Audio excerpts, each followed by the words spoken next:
Hello everyone, আসসালামু আলাইকুম। Welcome জানাচ্ছি মিনি কিচেনে। আমার আজকের মিনি কিচেনের দুপুরের আয়োজনে থাকছে বেগুন ভাজা, ডাল, ভাত। তো শুরুতেই আমি বেগুনগুলোকে ছোট, ছোট করে কেটে নিয়েছি। আর এখন হলুদ গুঁড়ো দিয়ে দিচ্ছি সামান্য। আর এখানে দিয়ে দিচ্ছি সামান্য মরিচ গুঁড়ো আর সামান্য মসলা। এখন হচ্ছে আমি সামান্য পরিমাণে লবণ দিয়ে দিচ্ছি। আর অল্প পরিমাণে তেল দিয়ে দিচ্ছি। তেল দিয়ে যদি মাখানো যায় তাহলে বেগুন ভাজাটা আরো সুন্দর হয়। তো আমি এপিঠ ওপিঠ দুপিঠে মসলা ভালোভাবে লাগিয়ে নিচ্ছি। তাহলে খেতে ভীষণ মজা হবে। তো এখন হচ্ছে আমার ভাজার পালা।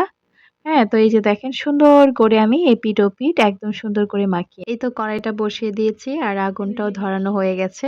তো এখন আমি একটু কড়াইয়ে তেল দিয়ে দিচ্ছি। কড়াইটা মোটামুটি গরম হয়েই আসছে। এখন তেলটা দিয়ে দিচ্ছি। তেলটা গরম হতে থাক। তারপর হচ্ছে আমি দিয়ে দিব বেগুনগুলি।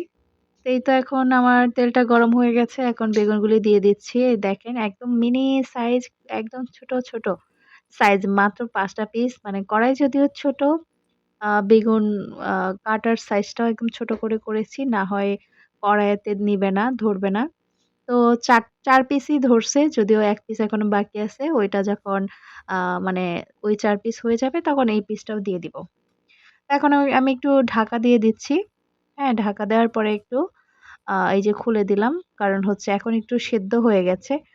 বেগুন ভাজা করতে গেলে কিন্তু একটু ঢাকা দিয়ে দিলে তারপর সেদ্ধ হওয়ার পর তারপর যখন ঢাকাটা খুলে দেওয়া হয় তারপর আস্তে, আস্তে সুন্দর করে হয়ে যায়। তো এই তো আমার বেগুন ভাজাটা হয়ে গেছে। তেল যদিও একটু কম হয়ে গেছে, একটু আবার দিয়ে দিয়েছি।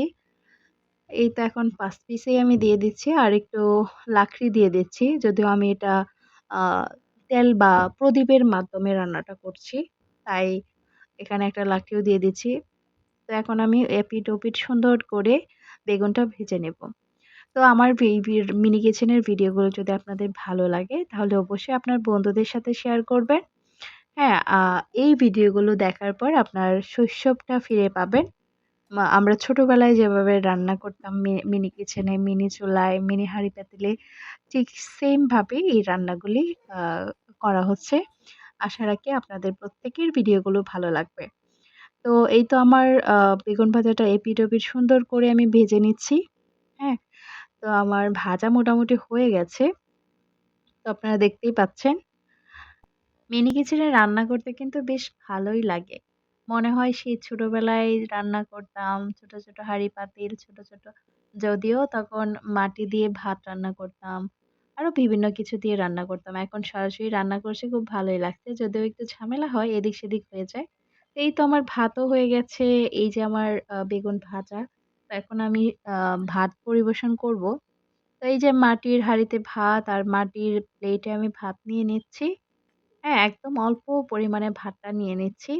আর হচ্ছে এখন আমি নিয়ে নিবো বেগুন ভাজা। এই তো আমার বেগুন ভাজা হয়ে গেছে। খুব সুন্দর করে ভাজা হয়েছে। তো আজকে দুপুরে আমার এই ছিল রান্নার আয়োজন। তো মিনি কিচেনের এই রান্নাগুলো আপনাদের কাছে কেমন লাগে কমেন্টে জানাতে ভুলবেন না।